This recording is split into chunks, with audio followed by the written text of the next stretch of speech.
Mark's News Headlines. প্রধান উপদেষ্টার সঙ্গে বৈঠকে নির্বাচনের বিষয়ে সুনির্দিষ্ট কোনো রোড ম্যাপ না থাকা অসন্তুষ্ট বিএনপি। আইন উপদেষ্টা জানালেন, ডিসেম্বর থেকে জুনের মধ্যেই হবে নির্বাচনের 2 মাস আগে রোড ম্যাপ ঘোষণা।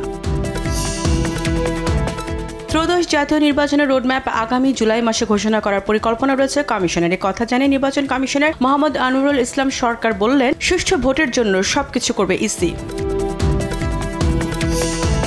মার্কিন উপসহকারী পররাষ্ট্রমন্ত্রী নিকোল চুলিকের সঙ্গে বৈঠকে আগামী ডিসেম্বরের মধ্যে নির্বাচনের বিষয়ে সুস্পষ্ট অবস্থানের কথা জানিয়েছে বিএনপি। আগামী রমজানের আগে নির্বাচন চায় জামায়াত, সংস্কার ছাড়া নির্বাচন সম্ভব নয় দাবি এনসিপির।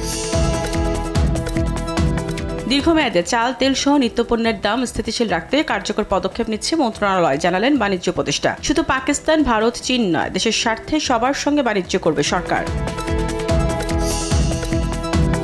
6 দফা দাবি আদায় সরকারি ও বেসরকারি পলিটেকনিক ইনস্টিটিউটের শিক্ষার্থীদের সড়ক অবরোধ আজকের মতো প্রত্যাহার। দাবি আদায় আগামীকাল রেলপথ অবরোধের ঘোষণা দেন কারিগরি ছাত্র আন্দোলনের প্রতিনিধিরা। কয়েকদিনের তীব্র গরমের পর রাজধানী ঢাকায় নেমেছে স্বস্তির বৃষ্টি, সঙ্গে ছিল ঝোড়ো হাওয়া, যা একঘেয়ে গরমে নতুন আবহ এনে দিয়েছে। নগরীতে কয়েক জায়গায় জলাবদ্ধতার কারণে জনজীবনে দুর্ভোগ।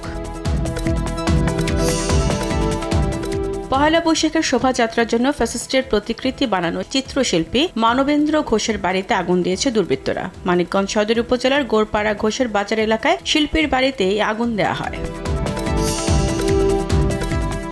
জুলাই আন্দোলনের সময় রাজধানীর মোহাম্মদপুরের রাস্তার পাশে দাঁড়িয়ে থাকা একজনকে গুলি করে হত্যার অভিযোগে আনসার সদস্য ওমর ফারুককে একদিনের জিজ্ঞাসাবাদের অনুমতি দিয়েছে আন্তর্জাতিক অপরাধ ট্রাইব্যুনাল।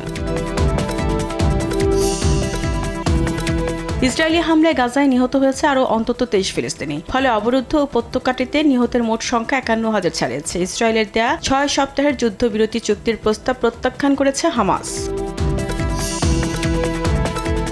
আগামীকাল শুরু হচ্ছে ঢাকা প্রিমিয়ার লিগের সুপার লিগ খেলা। সকাল 9টায় মোহামেডানের বিপক্ষে মাঠে নামবে লিজেন্ডস সফরূপগঞ্জ। গুলশান ক্রিকেট ক্লাব খেলবে গাজী গ্রুপের বিপক্ষে। আবাহনীর প্রতিপক্ষ অগ্রণী ব্যাংক।